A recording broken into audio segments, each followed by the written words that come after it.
Us now is Sentinel Action Fund President and former Assistant OMB Director Jessica Anderson and podcast host Ben Ferguson.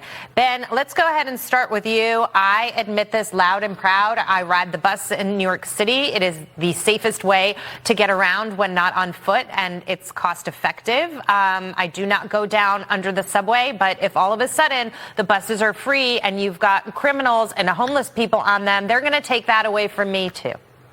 Yeah, look, this is going to work. Let's just all be honest. It's going to be fine. Like, we have no other cases where it hasn't worked in this country. Oh, wait, except in Portland, Oregon, where they decided to do this and they repealed it very quickly because exactly what the Post is saying is going to happen is what actually happens. The other part is I love how Mamdani's just trying to buy votes at this point. This is a buying vote mechanism. It's no different than Obama phones. Remember when it's like, hey, if I vote for Obama, he's going to give me a phone, he's going to give me more minutes. And if I vote for him, he'll give me more free stuff. That is exactly what Mamdani's doing here. This isn't about the quality of life for anyone. This is about saying, hey, if you'll go vote for me on election day, I'll let you ride the bus for free. That is straight up buying votes. It will be a disaster. It will be something that people cannot afford because it's still going to cost a ton of money to taxpayers.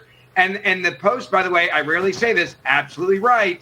The warning they're giving is exactly what is going to happen. So good luck, New York. If you vote for this guy, this is what you're going to get.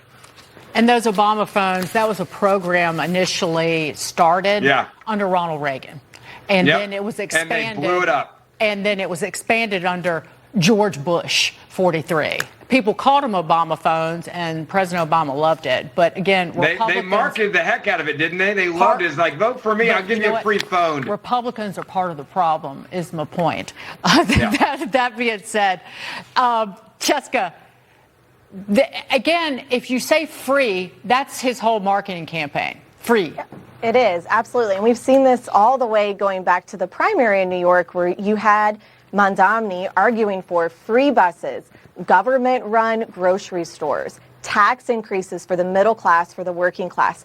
All of these promises that he makes, it actually just shows, I think, his inexperience as a leader and his complete lack of experience in governing. He has no idea how these things are going to be paid for. He doesn't understand the impact that it's going to bring on safety and security of citizens that, frankly, are the most vulnerable in the city.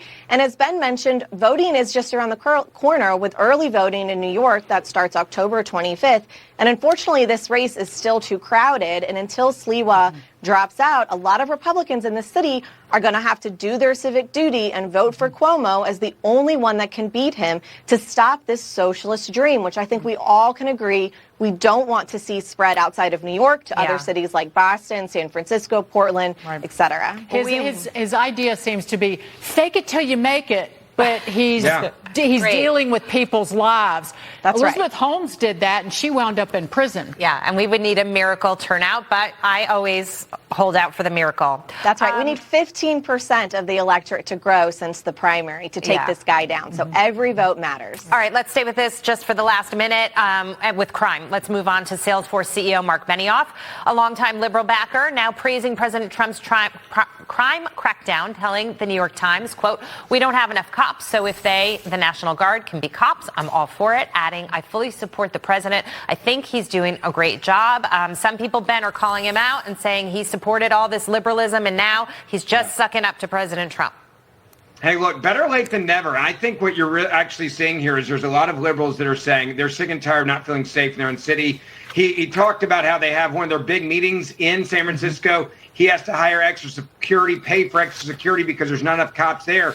And look at my hometown of Memphis, Tennessee. Since they've sent in the National Guard and they've been doing the job there, you've got more than 600 violent criminals that have been taken off the street there. You have the crime rate dropping, just like we saw in Washington, D.C., the murder rate dropping, the carjacking dropping, the rapes dropping, the home invasions dropping. So I actually think it's the guy that's saying, you know what, maybe this is worth it, and I'll support the president.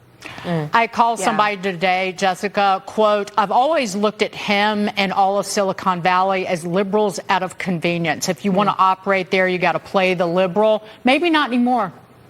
Yeah, I actually think this is the business community standing up for safety and security. They've seen what's happened to turn things around in D.C. and Memphis, and they want to see it in San Francisco, too. All right. Thanks, guys.